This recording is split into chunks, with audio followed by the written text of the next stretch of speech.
MP board के कक्षा 11वीं के विद्यार्थियों, देखिए मैं आपको बायोलॉजी का यहाँ पर एक पेपर सोल्व कराऊंगी फुल सॉल्यूशन के साथ में। देखिए इसके पहले मैं आपको एक और पेपर बता चुकी हूँ, यदि आपने नहीं देखा है तो आप चैनल पर जाकर देख सकते हैं। ठीक है, प्रॉपर आपका पेपर इन दोनों ही पेपर में से फंस जाएगा। ठीक है, ये आपका Hindi medium plus English medium दोनों क्लास के लिए रहेगा। ठीक है, तो चलिए बिना किसी डाउट के वीडियो को हम शुरू करते हैं। तो देखिए पहला प्रश्न है कि दो असमान आकार के युग्मकों का संलयन कहलाता है, तो इसका आंसर है विषम युग्मता। ठीक है, दूसरा है क्रेब्स चक्र में एटीपी के कितने अणु निर्मित होते हैं, तो 8 अणु। कितने अणु? 8 अणु। ठीक है, तीसरा है कि जल विभाजन का संबंध किससे है, तो इसका आंसर है आपका बा। ठीक है, इसका आंसर रहेगा आपका बा। चौथा है कि कोशिका में ऑक्सीय श्वसन द्वारा एटीपी निर्माण का मुख्य स्थान है, तो इसका आंसर है माइटोकॉन्ड्रिया। पांचवा है एक प्रोटीन हार्मोन है, तो एक प्रोटीन हार्मोन है थायरोट्रोपिक हार्मोन। ठीक है, थायरोट्रोपिक हार्मोन। छठा है रेड टाइड का कारण है, तो रेड टाइड का कारण है आपका छठे का आंसर होगा सा, एक डाइनोफ्लेजिलेट। ठीक है, इसका आपका सा है। ठीक है, हो गया। इसी के नीचे इंग्लिश मीडियम वालों के लिए चूज द करेक्ट ऑप्शन, तो पहले का ए, दूसरे का डी, ठीक है, और तीसरे का बी, चौथे का बी, और पांचवे का भी बी, और छठे का सी। ठीक है, चलिए अब बढ़ते हैं दूसरे प्रश्न की ओर। तो देखिए पहला है सबसे कम वृद्धि दर खालिस्तान ऊतक में पाई जाती है, तो कौन से ऊतक में? स्थायी। दूसरा स्पंजों में खालिस्तान संवहन तंत्र पाया जाता है, तो इसका आंसर है जल। तीसरा है लेटेक्स वाहिकाएं खालिस्तान में पाई जाती है पौधों में। किसमें? पौधों में। समुद्री खरपतवार खालिस्तान को कहते हैं शैवाल। और द्वितीयक संवहनी ऊतकों का निर्माण खालिस्तान में होता है कैम्बियम में।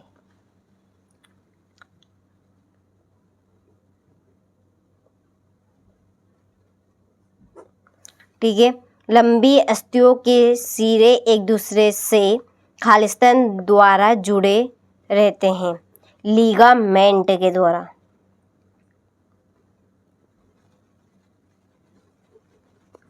चलिए यहाँ से आप स्क्रीनशॉट ले लीजिए। इसके बाद में ये आपके इंग्लिश मीडियम वालों के लिए। ठीक है, चलिए तीसरे प्रश्न की ओर बढ़ते हैं। तो देखिए तीसरे प्रश्न में है सही जोड़ी बनाइए। तो देखिए पहली जो जोड़ी है अंतः प्रदव्य जालिका, इसकी जोड़ी है अंतः कंकाल। ठीक है, दूसरे जीवन प्रवस्था है पूर्व डीएनए संश्लेषी प्रवस्था। ठीक है, तीसरी झिंगा की जोड़ी है ग्रीन ग्रंथि जिब्रेलिन, इसकी जोड़ी है हाइड्रोलाइटिक एंजाइम का संश्लेषण। ठीक है, और साइटोकाइनेंसी, इसकी जोड़ी आपकी रहेगी लास्ट जो बचा है कोशिका द्रव विभाजन। ठीक है, ये आपकी पांचवी जोड़ी हो गई। चलिए तो आप स्क्रीनशॉट ले लीजिए। इसके बाद में ये आपके इंग्लिश मीडियम वालों के लिए। चलिए जोड़ी के यहाँ पे नंबर डाल देती हूँ, आप कंप्लीट कर लीजिएगा। ठीक है, पहली और ये दूसरी हो गई। चलिए प्रश्न नंबर 4 की ओर बढ़ते हैं। एक वाक्य में उत्तर लिखिए। तो देखिए पहला है जीरो प्रवस्था क्या है। तो देखिए जी प्रवस्था कोशिका चक्र की एक निष्क्रिय प्रवस्था है कि जिसमें कोशिकाएं विभाजन नहीं करती। ठीक है, चलिए एक बार और मैं बोल देती हूँ, आप इसको लिख लीजिएगा। ठीक है, कि G0 प्रावस्था कोशिका चक्र की एक निष्क्रिय अवस्था है जिसमें कोशिकाएं विभाजन नहीं करती है। ठीक है, विभाजन नहीं करती है कोशिकाएं। दूसरा है आर्थ्रोपोडा के रुधिर का रंग हल्का नीला किसके कारण होता है? तो ये होता है हीमोसाइनिन के द्वारा। हीमोसाइनिन,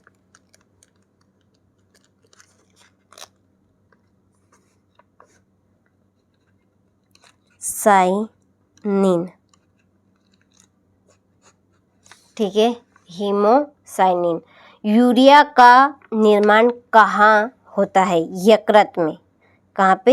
यकृत, यानी कि लीवर में। ठीक है, और मूत्र में उपस्थित वर्णक का नाम बताइए। तो मूत्र में स्थित वर्णक का नाम है यूरोक्रोम।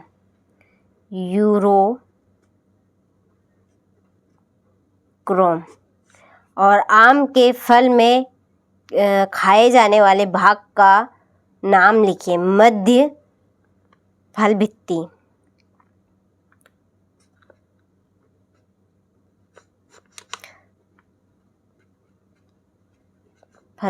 ठीक है, चलिए तो आप स्क्रीनशॉट ले लीजिए यहाँ से। ठीक है, इसके बाद में ये आपके इंग्लिश मीडियम वालों के लिए। ठीक है, अब बढ़ते हैं 5वें प्रश्न की ओर। तो देखिए पहला है वर्गीकरण में प्रयुक्त संवर्गों में सबसे उच्च संवर्ग संघ है, तो ये असत्य है। ठीक है, दूसरा भी आपका असत्य रहेगा। ठीक है, यहाँ पर मैंने टिक कर दिया है। तीसरा है फल भित्ति एवं बीज का बना होता है, तो ये असत्य है। 18 लाइसोसोम राइबोसोम की बड़ी उप इकाई 500 लाइसोसोम की होती है, तो ये भी ये जो चौथा है वो आपका असत्य है। ठीक है, चौथा असत्य है, 5वां असत्य और छठा सत्य रहेगा। ठीक है, चलिए यहाँ से आप स्क्रीनशॉट ले लीजिए।